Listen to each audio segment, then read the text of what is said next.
So I'd like to introduce who Nicky is. Besides Oasis Hero, he's also the project manager for training and communications at ADS at the University of York. So in this role, Nicky designs and delivers training to both ADS depositors and end users, like some of you here today, while also overseeing the ADS communications group. So to give you a bit of his background, he completed his PhD in 2017 at UCL's Institution of Archaeology, researching Iron Age and Roman landscapes and the development of Oppidas. That academic foundation is paired with substantial field and professional experience. He's worked on the National Lottery-funded Hadrian's Wall Community Archaeology Project. He has led commercial fieldwork in Ireland and across England, and he also served as a senior publications officer at Cotswold Archaeology.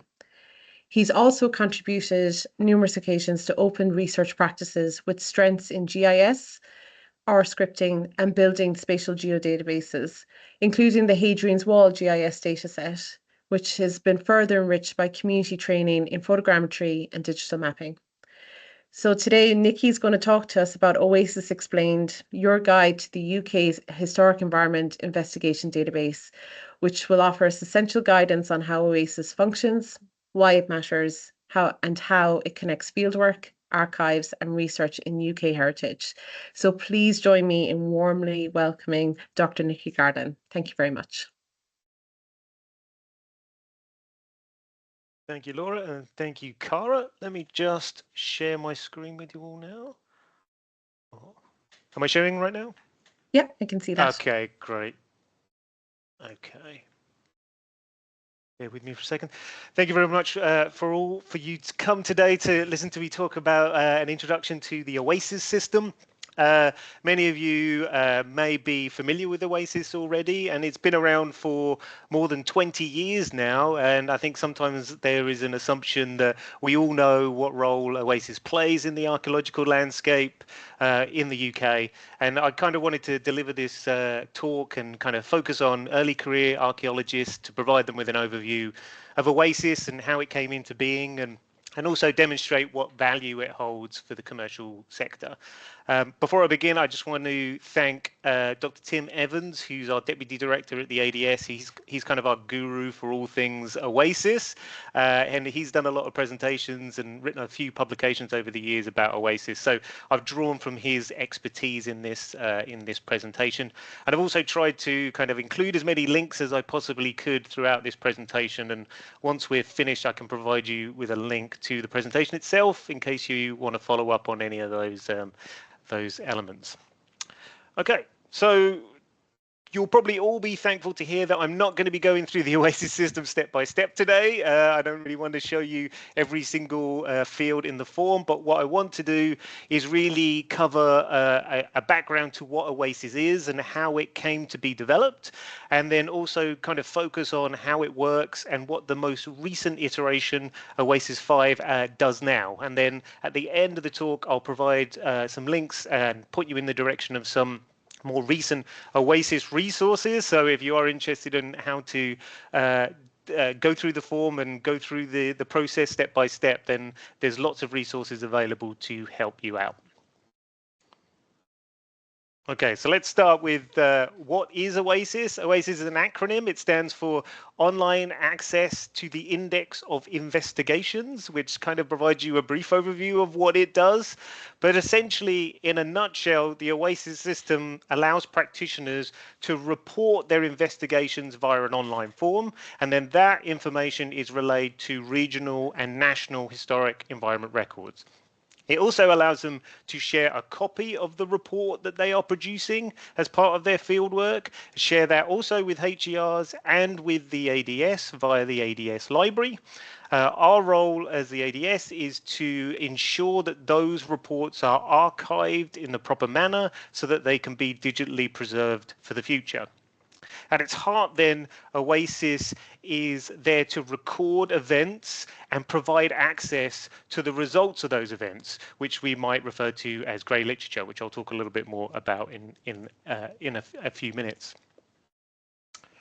OASIS as a project is funded by Historic England and Historic Environment Scotland, but it actually covers England, Scotland, Wales, Northern Ireland and Jersey, and it feeds all the information that you as practitioners input into the system into both national and regional historic environment records, as well as research frameworks.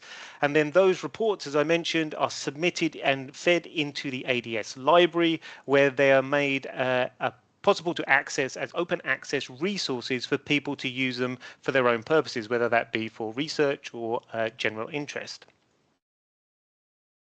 Today, over the last 20 plus years, OASIS has had quite a dramatic impact on the historic environment landscape in the UK, and it now holds details for almost 133,000 UK fieldwork projects, and has enabled the upload of almost 90,000 grey literature reports into the AEDS library, which are available for people to access.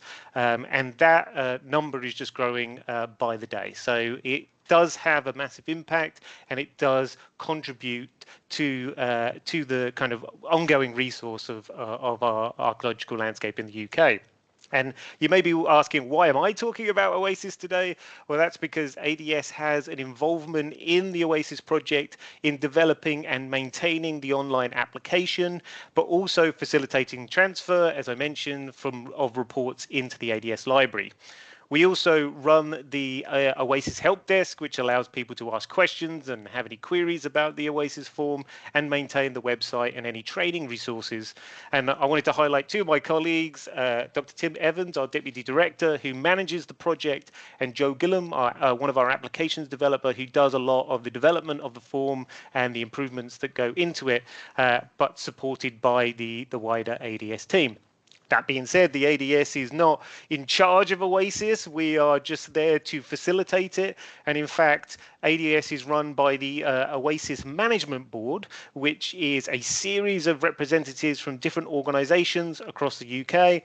Here's all of the logos for all of the different organisations represented, and they provide oversight to the OASIS project, and they ensure that it's updated so it continues to contribute to the historic environment landscape. So let's go back in time a little bit now, and we'll talk a little bit about the background to how OASIS came to be as a system, as a project that exists in the UK. As we all know, archaeology has a long history of fieldwork here in the UK, and since the kind of post-war period, there's been a large number of fieldwork projects which have dramatically increased in number. And this graph is taken from the Historic England Excavation Index. As you can see, from 1900 onwards, we had a number of investigations, but after 1948, in the post-war period, where we have a lot of reconstruction and a lot of development, we see the number of investigations dramatically increase. And much of this fieldwork was undertaken as part of rescue archaeology, sites which were uncovered as part of development and then rescued in order to kind of preserve the remains and record those sites in record. But almost for as long as we've had that period, we've also had a fascination in knowing and being interested in the amount of fieldwork and the types of fieldwork that have been done. And this is kind of moving beyond our thought process in terms of focusing on knowing what monuments are out there and really focusing on what events have been undertaken, which I've kind of given a short definition here in terms of an episode of data collection. And since the 1920s, there's been a number of projects that have tried to record the events that have been undertaken in the UK from lots of different resources. In the 20s, that was the Ordnance Survey Card Index, which is as high-tech as it sounds, literally a card index of investigations that were undertaken. And from the 1970s, we have the foundation of the Excavation Index as we know it today. This was founded by the RCHME, later English Heritage, later Historic England. We also have seen publications being put out there, particularly this one called Archaeology in Britain from the CBA, from the Council of British Archaeology, where they try to record the events of or provide an annual summary of the different archaeological events that occurred during that period. But in the 1990s, this process or this idea of recording events ramped up massively, particularly with the start of a new project called the Archaeological Investigations Project. And I think that's worth highlighting that project now because of two elements. The first one being that obviously, since we have the advent of PPG 16, by which I mean the introduction of planning legislation to ensure the protection of archaeological remains ahead of development, the number of investigations has again exponentially grown in number. As you can see from this graph taken from the project itself, after 1990, we see a dramatic number in the number of excavations that are undertaken. And the Archaeological Investigation Project was tasked with recording all of these new excavations from 1990 onwards. And the project kicked off around 1995, so they had to go back and try and figure out which ones had been done since 1990. And the way that they did this was twofold. They looked at fieldwork reports that were produced as part of this fieldwork process, and two, they had to manually go to the organizations, the public and private organizations that were undertaking these fieldworks, and kind of get a record of the different excavations that they were undertaking. So it was a massive effort, and it led to a huge a collection of recorded investigations, around 86,000 in number over the 20 years that the project ran. And there's this fascinating book, if you're interested in the results of this project and all of this information drawn together, there's this fascinating book that came out a few years ago now about archaeology in the PPG 16 area, and there's an open access copy that you can access as well. So you may be wondering, why the fascination, why record archaeological events at all? Well, being able to understand what events or investigations have come before and what remains were found during those excavations is really fundamental to supporting our historic environment records regionally and nationally. And that allows us as archaeologists, particularly in the commercial sector, to try and understand the nature, extent, and significance of the historic environment when we're assessing sites ahead of development. So without these record of investigations and the subsequent the details that come of that investigations, we wouldn't be properly able to assess this information. That is useful because it allows us to aid in development, but it also allows us to support and improve our regional and research frameworks, which allows us to have a greater information about these regions and really drive the focus of investigation in the future. So this is really fundamental to everything that we do in archaeology across the UK in many different aspects of the sector as well. And unfortunately, many of these projects in the past were recording these events in very different ways, and it was very difficult for people to kind of cross-compare those resources. How do we search multiple databases at one time and try and draw this information together? And that's where many of these kind of projects were heading towards, and why there was a need for a new project to kind of fill this gap. The importance of that is that if we don't have an understanding of where the gaps lie in our data, then we can have visibility and research bias, so that we can really kind of try and draw ourselves into a feedback loop of just focusing on the sites that we know about. So we really need to understand about all of the sites that we're investigating across the UK, and try not to kind of fill a self-fulfilling prophecy, try not to be just focusing on those main sites when there are a number of others that we could investigate as well.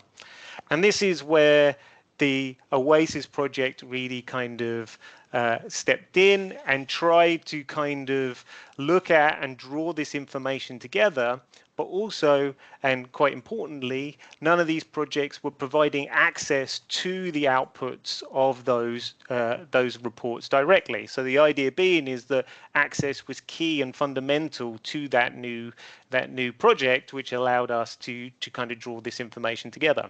So in 1999, the ADS and others drew together and undertook a research project, which was really had two key aims. One, which was to draw together all of those excellent resources that we saw in the excavation index and the AIP and others, to try and create a single index that we could search as a whole, and also to allow that searchable index to be online so that everybody could access it and people could search all of it together. An almost secondary aspect of that in the initial stages was to investigate and recommend ways in which this data could be updated in the future as well. And I just want to focus a little bit at this stage on a vital aspect of the OASIS system, which is this consideration of access and thinking about providing beyond a summary of just the record of the investigations we're doing, but also more details, including the actual report that was produced as part of the results of each of the investigation. And this is allowing access to those reports is fundamental, because it allows us to ensure that there is greater accuracy and reliability of our records as well. And it gives people access to the underlying information when they're trying to consider the historic environment record and how we're kind of thinking about the region and how that's going to help us assess sites in the future. So in the early years of OASIS, they created an index which drew together the records from these various previous projects, and they created a single combined list of archaeological interventions, initially just for England, but stretching back to 1700. So we had a huge amount of information that was drawn together, and that index was made available via ADS's ArcSearch database. So for the first time, people were able to search all of that information together in one place online. It also, in those early years, it delivered a concept which allowed people to contribute their own information via an online form. And here's one of the very early iterations of OASIS back in 2006. It's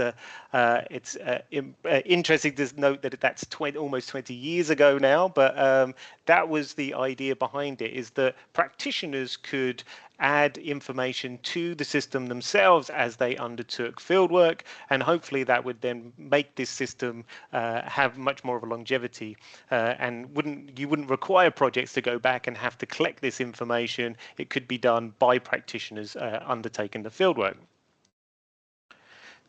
Over those 20 years, there's been a number of iterations of the OASIS system. We went through 3, 4, and we're now up to OASIS 5. And since then, it's broadened out from England into other UK countries, as I mentioned earlier. Reports, grey literature reports submitted via OASIS have been available via the ADS for about 20 years now, which is kind of interesting to note. Our most recent iteration of OASIS was launched in 2020, and there's been some more updates of various elements since then, including the OASIS API, which I'll talk a little bit about later on. Before I move on to how the OASIS system works, I just want to show the impact of uploading these reports, these grey literature reports via OASIS. This is the deposition of reports to the library over the last 13 years, bearing in mind that 2025 is an incomplete year, and it just shows you the impact that OASIS is having on making these resources open access for all people in the sector and beyond to use. Okay, so let's move on a little bit to how it works. And as part of this project, I kind of, producing this presentation, I did a little trip down memory lane and kind of went back to my origins in the 2010s when I was out leading field work and had a rummage through the ADS library for some of my reports. And because I think for many practitioners, the impact of OASIS may not be immediately apparent because of your day to day. I did this evaluation in Sutton, in the Greater London area, way back in 2008, 2009. It wasn't a particularly exciting evaluation. I think we found some field drains and some cellars, but as part of that process, I completed an OASIS form, which was uploaded by a central member of staff. So way back then, there was only one person in the organization who did the OASIS form updates. Nowadays, you might be undertaking it yourself if you're a field supervisor. And now that you can download that that grey literature report, and you can see the associated metadata as part of that OASIS deposit on the ADS library. I wouldn't necessarily recommend this particular report because it's not particularly interesting, but it does provide a lot of information about the geology and the archaeology of the area that if you were undertaking fieldwork near Ben Hill Avenue, then you might find useful as part of that aspect.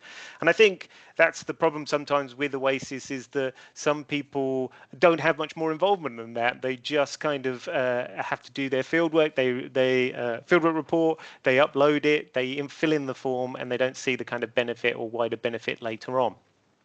And I think that's an important aspect to focus on, that OASIS is more than just an online form. The form itself is the facilitation in order to record all these archaeological investigations, which I think is fascinating, and that's what drives the database and makes it a useful resource.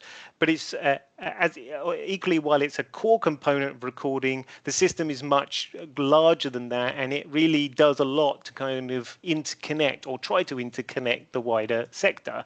The system can be used by a range of users, from practitioners or community groups or those undertaking fieldwork in academia. It can be used by national and regional HERs to validate records where required as part of the planning process or as part of funding requirements, and to draw that data into their own databases.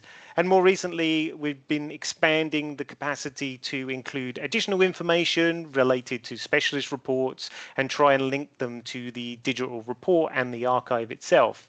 And I think that's an important point to know, is that the OASIS record as a central aspect can act as a signpost for related records and try and connect that digital online form that you created to all of the information that's created as part of your investigation, whether that be documentary records used in kind of pre-field work assessment, or the physical archive that's created as part of your field work and might be deposited with a museum, and finally the digital records that we collect as part of field work and that might be deposited with a digital archive such as the ADS.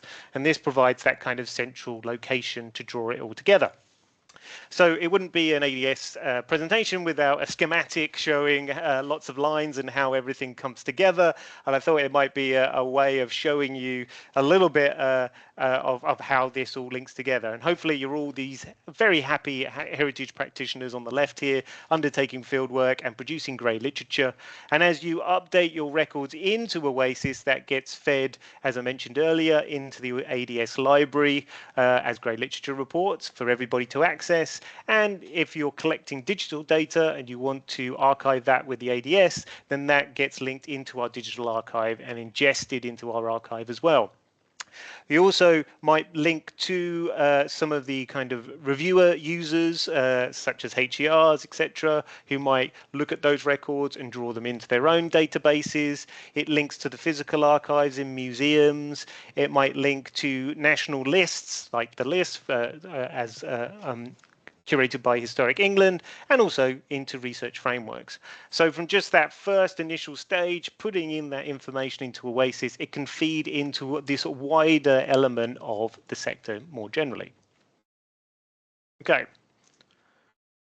So this part of the presentation is kind of leading into OASIS 5 and how the OASIS system works now for those who are unfamiliar with the system, and to kind of highlight some of the benefits and developments that have occurred over the years to see where the system currently lies.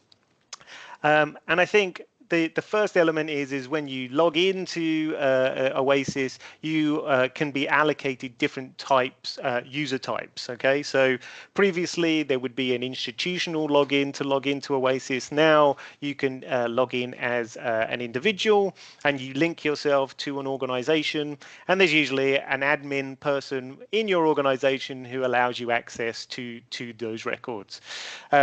This O1, people that enter data, this is the vast majority of the users of OASIS.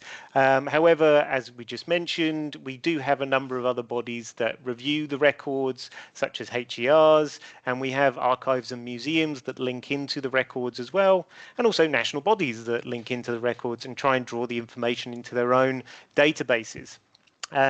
We also have a more recent user group, which we call specialist data users, which I'll come back into in a second. So when you complete the form as it currently exists on OASIS 5, there are a number of core fields that we call. These are the kind of core elements, the standard information about your event that we ask you to input into the form. And it's very much the information that you would expect in terms of an investigation, what was undertaken as part of that investigation, where was it done, what other sites does it relate to, who undertook the investigation, where was it found in terms of thinking about the results, but also we factor this in through a series of keywords, which I'll talk about in a second, and also where the results can now be found. Where can you find the reports, publications, and any type of physical or digital archive? So these are the kind of broad core fields. And if you were to use the system, the vast majority would use the main projects form on the left, which is in purple, but you also have a buildings form for those inputting information about events relating to building surveys, but the majority will look at the purple form. And when we think about what was found in the system, what we do is we ask you to enter your results as a number of keywords. Okay, so these are what we call controlled vocabularies. So terminology about what that archaeological information is, whether in this instance, whether it's a cremation or human remains, and also key terminology about what date that archaeological information relates to, in this case, the late Iron Age or the Roman period. And the reason we do this is we link it into a single vocabulary which is used across the sector. This is FISH, the Forum of Information Standards and Heritage. And the point of this being is that we can then compare and cross-search all that information together so that we can really see the powerfulness of all of those records alongside one another. Where if we allowed people to input any information that they wanted in these fields, then it would be a lot harder to search and to kind of pull all that information together into a single database. It also allows us to link these databases to other larger databases. In the instance of the ADS, we link to the Ariadne portal, which is a European record of archaeological monuments and events. So this is a useful aspect in that sense. The OASIS form is also useful and helpful because it allows you to enter details about the significance of your event so that you can link it into your own kind of regional research framework. So this is done automatically based on the location of your fieldwork, and it allows you to communicate to others the significance of what you're finding and draw it together into a pool of knowledge that will help the sector in that region more generally.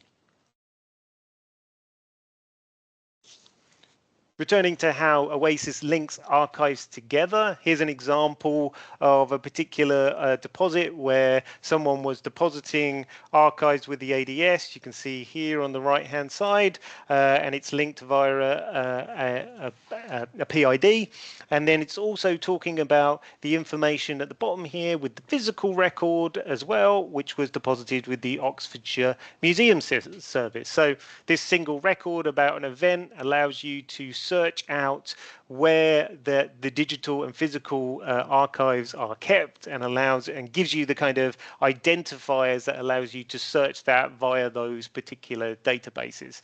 And this information can be updated depending on the stage of deposition as well, so we can kind of return and add more information. Finally, I just wanted to highlight more kind of recent addition that the OASIS team have started to create what they call an OASIS Plus module. This is essentially additional metadata that can be inputted into your OASIS form depending on the type of fieldwork that you're undertaking. And the different OASIS Plus modules are defined by a need from the community. So at the moment we have two, one which relates to geophysical survey and one which relates to burial spaces. And this was highlighted as a particular need for people to add in additional information to make these records more relevant to that particular part of the sector.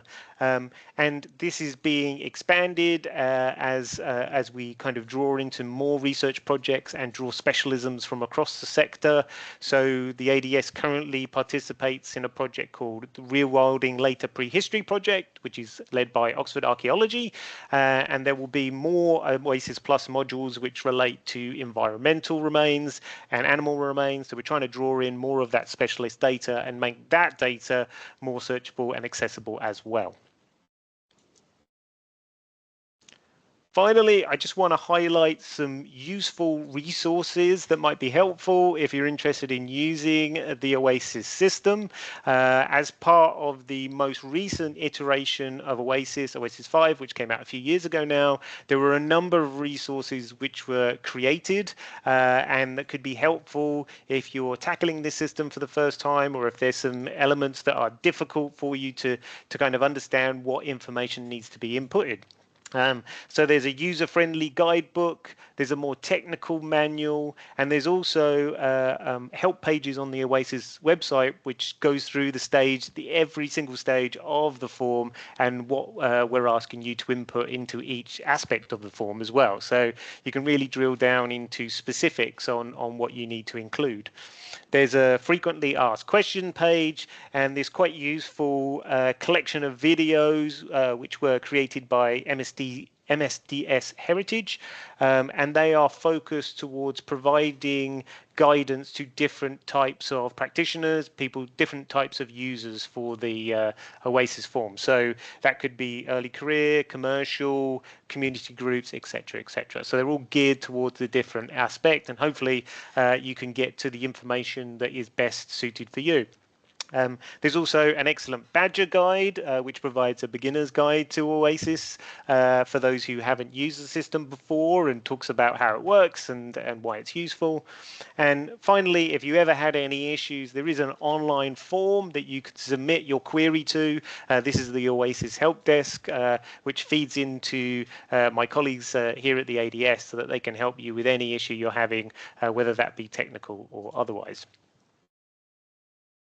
There are a couple of additional features which have been added in recent years, which I think are super useful as well. This is the OASIS dashboard. It allows you to look at the statistics of records that you've created in OASIS. So you can look at the number of records you've input by year or quarter, as well as the reason for different investigations, and also the location of different investigations too.